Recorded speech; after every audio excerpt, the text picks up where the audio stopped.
Hi guys, I'm Jordan Davidson, the team leader for the PAL CBL group. Hi, I'm Adrian, and I'm the fundraising chair.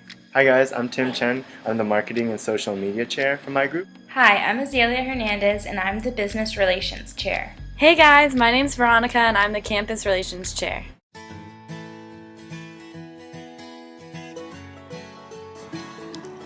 PALS program is a summer camp for young adults with Down syndrome. At camp, the counselors focus on helping their campers grow as individuals and form transformative friendships. One program in particular, PALS Fit, aims to foster fun and learning through healthy activities like sports, physical activity, and healthy eating. One of PAL's program's goals in being a CBL option was to forge a relationship between the PALS campers and the University of Maryland students by bringing the communities together. Our group looked forward to planning events which would bring the PALS campers and the University of Maryland students together into one community. We proposed several fun activities, including a sports tournament at La Plata, a healthy cooking class, a scavenger hunt around campus, and a bowling night at Turp Zone. We talked to our organization contacts about these ideas, and at first they seemed excited. However, after the contacts consulted with each other, they realized that while connecting PALS campers to the University of Maryland community would be beneficial, the more pressing need of the organization is funds. PALS meets 100% of its campers' financial needs, as well as funding the camp itself. This totals to $300,000 per summer. In order to continue providing their amazing summer camp, PALS Programs is in desperate need of additional funds. At that point, we decided to put our original goals to the side and focus on fundraising for the organization.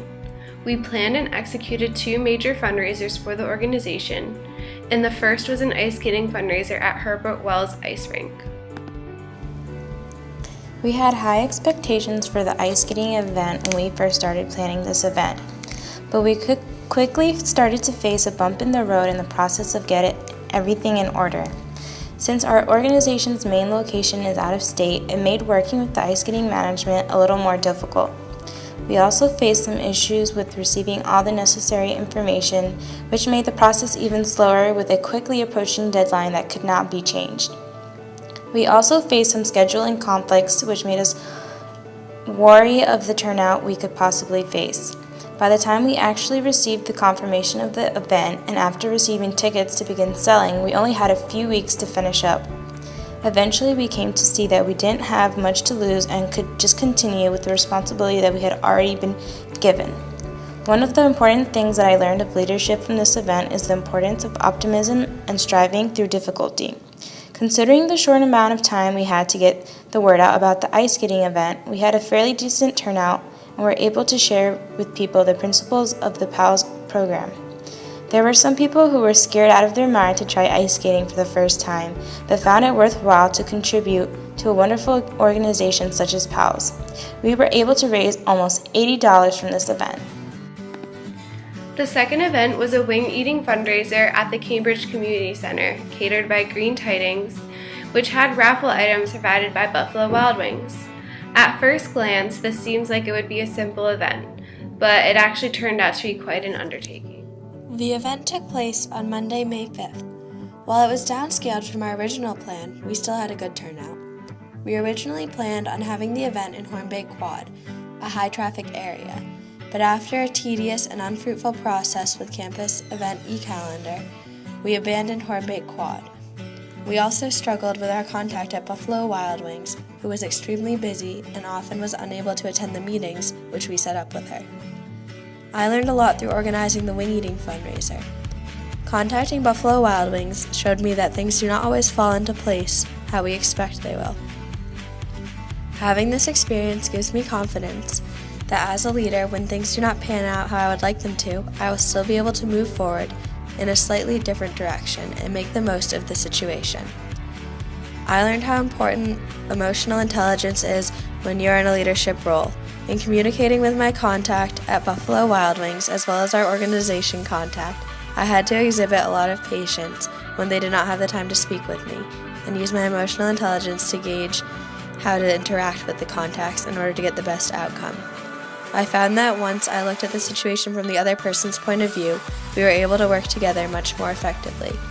In the end, Buffalo Wild Wings donated 2 $25 gift cards, and we were able to communicate effectively with our organization.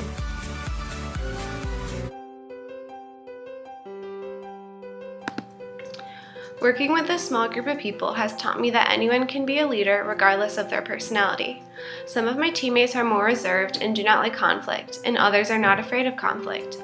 This balance was essential to our team's dynamic because the confrontational personalities were not afraid to speak up, but the relaxed personalities were there to calm them down when necessary.